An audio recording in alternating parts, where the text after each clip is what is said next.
Return of the Mount Hua Sect. Chapter 219. Did you just say Mount Hua? 1, 2, 3, 4, 5. Baekchun looked around. The people of the Nanman Beast Palace were approaching them. Can we handle this? Baekchun thought about it for a moment, and then he realized that such worries were meaningless. The important thing was to not let it escalate into a fight. They hadn't come here to fight, but to achieve the main objective. What are you doing? The man from the Nanman Beast Palace approached them and brushed past the children. After a while, he stood in front of the Mount Hua disciples. When he saw the sack of dumplings, he frowned. Who are you? We are merchants from the Peace Merchant Group. We saw that the children were hungry, so we were giving them some food. You were handing out food? The man's face was distorted. It was like he had heard some insult directed at him. Baekchun tilted his head. He really thought that it was strange. Just why is he reacting like this? All they had done was hand food to those who needed it. Shouldn't they be thanked? Even if they were angry. Even if they didn't welcome outsiders, especially ones that did something like this. Shouldn't they have been glad that someone was giving out food? Do the people from the Central Plains think that the people of Yunnan are beggars? How dare you do such things? The man's face looked furious. This isn't any sort of medicine. Yunnan is devastated because of what you people did, and now you make fun of us by handing out food. Baekchun didn't even think of hiding his expression. How did it get to this? Their hostility is beyond imagination. The man in front of them didn't seem ready to logically talk things out, so he took the easy way out and bowed. I am sorry. We didn't think that far. Baekchun bowed despite finding the whole situation distasteful. Come to think of it, even though we were giving out food to the children, it made no sense that only a few adults showed up. Why would the hungry people not come? I should have taken into account the fact that the people of Yunnan do not like outsiders. They were too late to realize this, but he had to fix this now. Baekchun spoke right away. I really do apologize. Baekchun lowered himself even further, and the man clicked his tongue. Where are you from? We are part of the Peace Merchant Group. Peace Merchant. After a moment of silence, the man smiled. I don't think I've ever seen you in their group. Baekchun's face became stiff. He hadn't thought for a moment about the possibility of the man knowing them, but it was impossible for the guards of Kunming to not know who was coming in and going from their city. So Baekchun chose the easiest answer. I am new to the group. Ah, is that so? Then all the ones with you must be new recruits too. Yes, that is true. You can check it with the merchant group. I see. The man smiled. So you mean to tell me that rookie merchants who came here to learn are actually doing charity work instead of learning? I see. You wanted to check it out, so. The man smiled. You will be fine with being held captive as long as we can check your identity, won't you? That is, if you truly are part of their group, you wouldn't mind. Yunjong's eyes went wide. The merchant group would obviously say they were their people, but the problem was the Nanman Beast Palace guards already had doubts about their group. Of course. Baekchun didn't drag it further and agreed to it. As Baekchun nodded his head, the man had a strange expression and moved. You! Stop! At the same time, a voice came from behind and spoke to them. Though they are the people of the Central Plains, they were giving food to the needy. So why don't we just listen to these people and just offer them some grace? Yes, Sayong. Baekchun sighed. It was nice to have someone take their side. And it was then.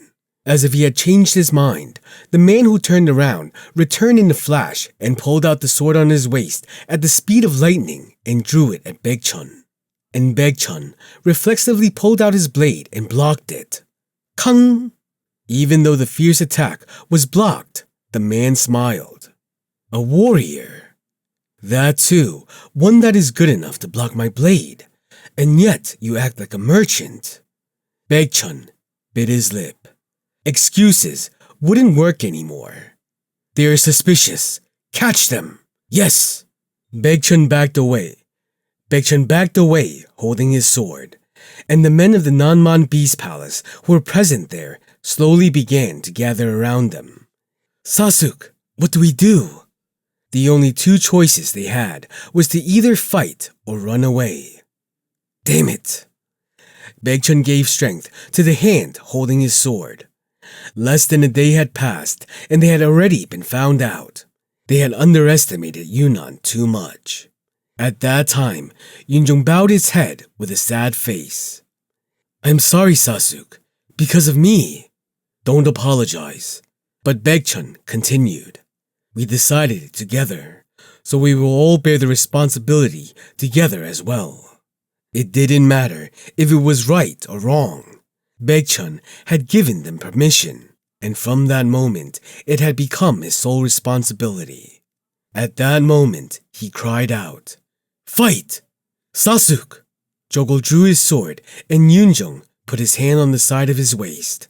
I sold it! Yunjong's face turned white when he realized he didn't have his sword. Jogul looked at him and said, Pick up a wooden stick from somewhere. I can also use my fists. Find a bloody wooden stick. He had learned the basics of fist martial arts, but how could he use that to deal with a blade? Chongmyung had told him that using their fists or any other close combat art was just part of the basics. He had said that they were to be used only when weapons weren't used.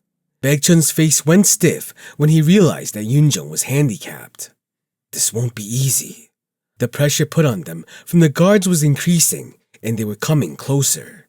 It was said that the people of the Nanman Beast Palace weren't far behind the disciples of the 9 great sects.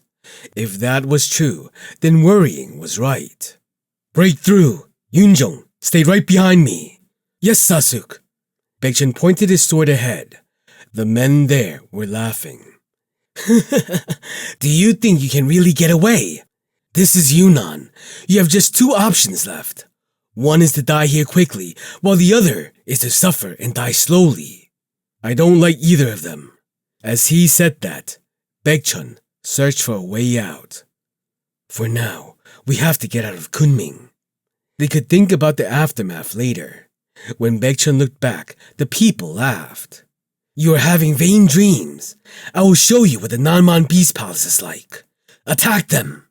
As soon as the order was given, the guards rushed for them at once. Move forward! Yes, Sasuke! Baekchun clenched his teeth and ran ahead. He was charging at them. But before he could reach them, he saw a strange sight. Kwang, kwang, kwang!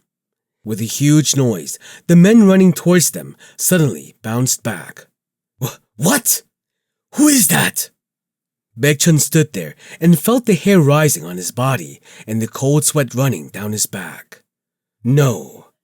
Whew! Shit! He lowered his sword, and in an incredibly quick motion, he turned around. He saw the devil standing in front of him. Who creates trouble? The demon was, of course, his lovely Saja, Chongmyung. Chongmyung's head tilted to the side. Me or Sasuke? Baekchun closed his eyes. He'd rather get caught by the guards than this man. The person who said I'd create trouble has ended up doing so himself. Damn it! How messed up does someone have to be to cause such a massive mess in less than half a day since coming to Kunming? Say something! Sasuke! At this point, I feel like it is my duty to go behind the backs of my Sahyungs.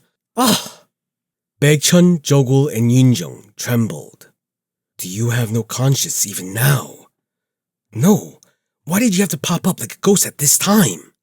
I'd probably have an easier time making friends with those guards. This was bad. But even as they felt cornered, their expression had loosened a bit. Still, since Chongmyung had come, they thought the situation would be cleared up to some extent. But that didn't last long.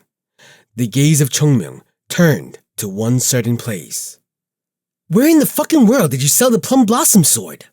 Yoonjung shook his head, trying to find the right answer.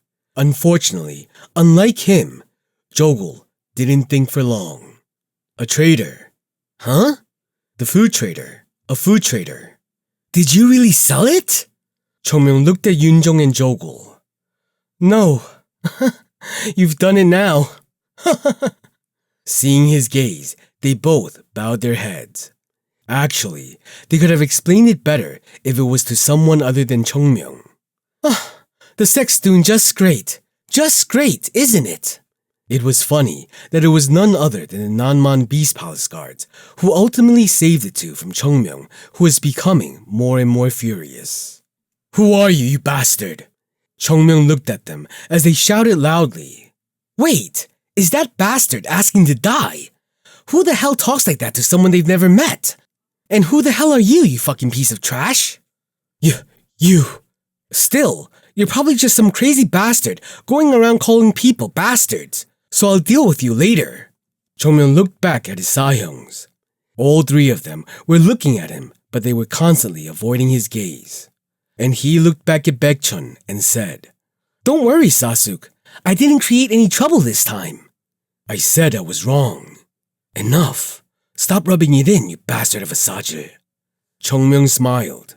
I am talking about this situation here, but on the way here, I had a conversation with someone. This isn't a place where we can do anything, actually. What do you mean? We cannot help but talk to the Nanman Beast Palace about the purple woodgrass. Really? The medical practitioner said that. Then what do we do? What do we do? Chongmyung smiled, raising his sheathed sword. After taking them down, we should go to the palace and meet the people there. Isn't that the fastest way? Right. That's the fastest way to die. It's just another day in our life. Don't be so obsessed with living for too long. That's Buddhist, you crazy bastard. I got it mixed up. Chongmyung grinned and pulled out his sword. Okay now. Chongmyung cracked his stiff neck and smiled as he looked at the guards. Are you going to meekly guide us to the palace, or are we going to have to beat you to get that done? It was a situation where anyone would be angry, but the guards who had the highest status here didn't show much reaction. However, one person who was staring at Chongmyung asked, You want to meet the Lord? Yes. And we just need to guide you? Yes. He nodded his head. You are a guest of Kunming after a long time, so we have to guide you. Such a good man you are. Take the lead then. The thing is, I can guide, but my way of guiding might be a little different from what you think. It was then that sounds could be heard from behind them. Chongmyung turned his head to see dozens of people walking out from the alleys. Seriously? He smiled and turned his head as he looked at the dozens of Nanman Beast Palace guards appearing from the other side. This looks like a lot. Let's exercise a bit today. The appearance of so many people.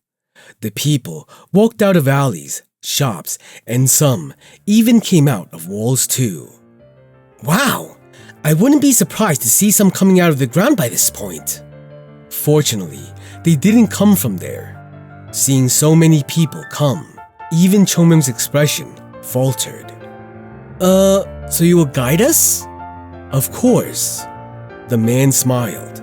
Because we've been taught to keep the intruder alive and then lead them to the palace, Lord.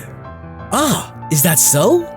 Chongmyung looked at his Sahyungs as if it was a good thing and said, They are saying they will take us there. They aren't taking us there, but catching us and presenting us, you bastard.